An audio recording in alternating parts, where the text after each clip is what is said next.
is not mocked. For whatsoever a man sows, you are at liberty to sow anything he says, provided you are prepared to also reap the harvest. Whatsoever a man sows, he says, that not another, that he shall reap. That means when you sow something and reap another, it is deception. And he says, do not let anyone deceive you.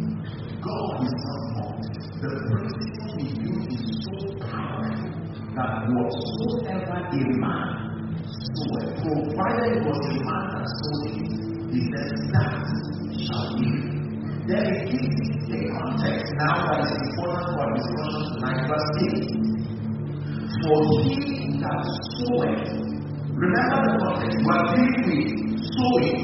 He that soweth to his flesh, based on the fact that God cannot be mocked. Are we together now? He that soweth to his flesh, the Bible says, he shall of the flesh reap corruption. The word corruption here is destruction. It says, but he that soweth to the Spirit shall of the Spirit reap life everlasting. Are we following this discussion now? So Paul is speaking to the church in Galatia and he said, do not be deceived. God cannot be mocked. That whatsoever a man sows, that shall he reap. And he says that you can sow to the flesh and to the Spirit. And in any case, there is a harvest waiting for you.